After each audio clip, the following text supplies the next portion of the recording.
भारती हे वंशी क्षत्रिय केंद्रीय सरकार में सभी दिल्ली के राष्ट्रीय अध्यक्ष हैं, और जिस तरह से धीरेन्द्र ब्रह्मचारी बागेश्वर धाम के संत का जो बयान आया है आपके राज्य को लेकर, इससे किस तरह की नाराजगी? देखिए, यह वंश का गौरवशाली इतिहास हमारे धार्मिक ग्रंथों में दर्ज है, और भगवान श्री राजराजेश्वर के विषय में जो पंडित धीरेन्द्र शास्त्री ने उल्लेख किया है वे अत्यंत निंदनीय हैं। अत्यंत घोर शब्दों में मैं उसकी निंदा करता हूँ। उनको भगवान श्री राजराजेश्वर के संबंध में मैं समझता हूँ जानकारी नहीं है। भगवान श्री राजराजेश्वर की नगरी मध्य प्रदेश के महिषासुर नगरी से संबंधित रही है। उनका अपना एक इतिहास है। वे भगवान विष्णु के सुदर्शन चक्र के अवतारी हैं। उन्हें अनेक अवतारी होने के साथ साथ उन्हें हमारा आराध्य मानते हैं। ताम्रकार समाज, कसेरा समाज, छटेरा समाज, कलार समाज, कलचुरी राय समाज, इसके अलावा खत्री समाज के वे आराध्य देव हैं। हम सभी उनकी पूजन याचना करते हैं, उनके लिए प्रातः घी का दीपक लगाते हैं। यदि उनके लिए ऐसे भाव पंडित धीरेन्द्र शास्त्री के हैं तो वे अत्यंत निंदनीय हैं। उन्हें जानकारी नहीं है कि राजराजेश्वर शस्त्रार्जुन ने अनेक युद्ध लड़े हैं। इन युद्धों में उन्हें हमेशा जीत मिली है, और उनकी युद्ध रावण से भी हुआ। उसको रावण को पराजय किया, रावण को बांध लिया था, और फिर दत्तात्रेय गुरु के कहने से उन्हें छोड़ा है। उनका पराक्रम तो हमारे कई पुराणों में दर्ज है। इनके द्वारा जो भगवान श्री राजराजेश्वर के संबंध में अशोभनीय शब्द, दलित शब्दों का उल्लेख किया है, वे अत्यंत निंदनीय हैं। पूरा समाज इससे आक्रोशित है। पूरे देश भर में इनके खिलाफ एक आंदोलन की हमारी तैयारी चल रही है। हमने कल इन्हें चेतावनी दी थी कि वे माफी मांग लें, अन्यथा पूरे देश में उनके खिलाफ FIR दर्ज की जाएगी।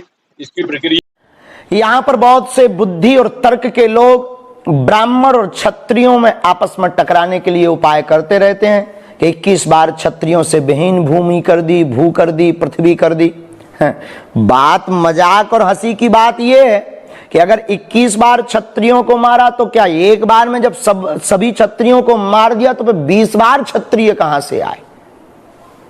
जब एक बार में ही सभी क्षत्रियों का पृथ्वी विहीन हो गई तो फिर 20 बार कहां से आए? और फिर 21 बार की क्या जरूरत पड़ी हो? ये क्षत्रिय अचानक पर प्रकट कहां से हो जाते थे? इस पर थोड़ी सी चर्चा करते हैं। सहस्त्रबाहु जिस वंश से था उस वंश का नाम था हैहय वंश। हैहय वंश के विनाश के लिए भगवान परशुराम ने परसा अपने हाथ में उठाया। हैहय वंश का राजा बड़ा ही कुकर्मी, साधुओं पर अत्याचार करने वाला, स्त्रियों पर बलात्कार करने वाले जितने भी क्षत्रिय वंश के राजा थे, ऐसे आतताइयों के खिलाफ परसा उठाया भगवान परशुराम ने। और शास्त्र में कहा है परित्राणाय साधूनाम विनाशाय च दुष्कृताम। साधु का काम ही है दुष्टों को ठिकाने लगाते रहना।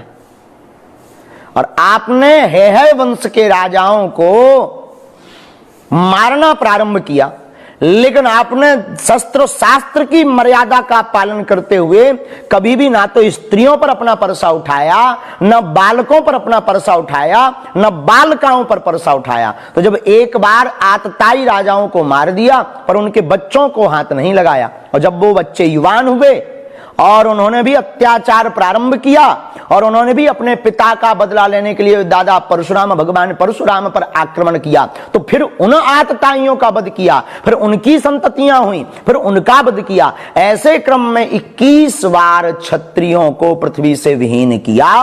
उन क्षत्रियों को जो बड़े ही दुष्ट प्रवृत्ति के थे, जो है बड़े निर्मम थे, जो बड़े ही बेकार वृत्ति के भाव के थे, ऐसे क्षत्रियों का वध भगवान परशुराम ने किया 21 बार। इससे सिद्ध होता है भगवान परशुराम क्षत्रिय विरोधी नहीं थे, भगवान परशुराम तो पापाचारी अत्याचारी मानवों के विरोधी थे। और ऐसे व्यक्तियों का वध करना ही शास्त्र कहता आतताई वधारणा, आतताई का वध करना अधर्म नहीं है।